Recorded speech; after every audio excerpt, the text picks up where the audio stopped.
ဟုတ်ပြီ focus လေးကနေပြန်လည်ကြိုဆိုလိုက်ပါတယ်နော် week 4အပတ်လေးမှာတော့အရင်ဘက်ကပြောခဲ့တဲ့ motivation အကြောင်းလေးကိုဆွေးနွေးကြမှာပဲဖြစ်ပါတယ်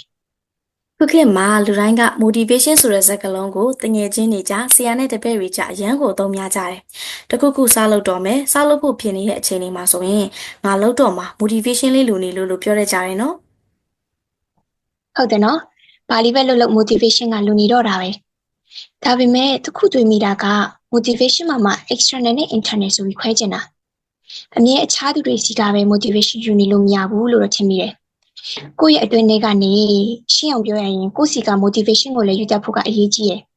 မဟုတ်ရင်ရေရှည်မှာတခြားသူတွေစီက motivation မရခဲ့ရင်အခက်တွေ့နိုင်တယ်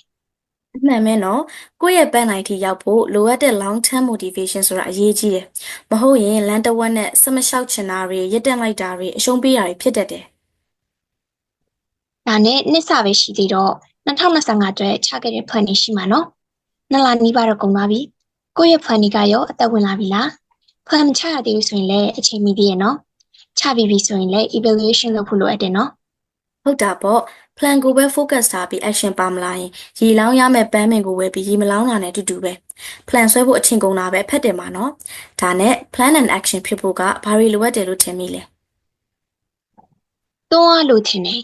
လူတိုင်းကကိုမမလို့ရင်မရတော့တဲ့အခြေအနေတစ်ခုရောက်ရင်လုံနိုင်တဲ့ခွန်အားတွေနီလန်းတွေကဘယ်စီကနေလဲမသိရတတ်ကြတယ်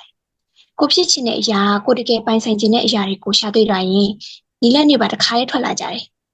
ဟုတ်တယ်နော်ကိုအရန်သဘောကျတဲ့သူတယောက်နဲ့ရင်းနှီးဖို့ဆိုရင် strategy တွေကအလိုလိုနေထွက်လာတာ strategy ပဲထွက်လာလားဆိုတော့မဟုတ်ဘူးအကောင့်ထဲပေါ်တဲ့လှုပ်ဆောင်ချက်တွေပါလာတော့ပါပြောရင်းနဲ့အချစ်ကြောင်းတွေပါလာကုန်ပြီ plan and action ဖြစ်ဖို့အတွက်ဆိုရင်ကိုကဘာလို့အဲ့ဒီ plan ကိုချခဲ့ရလဲ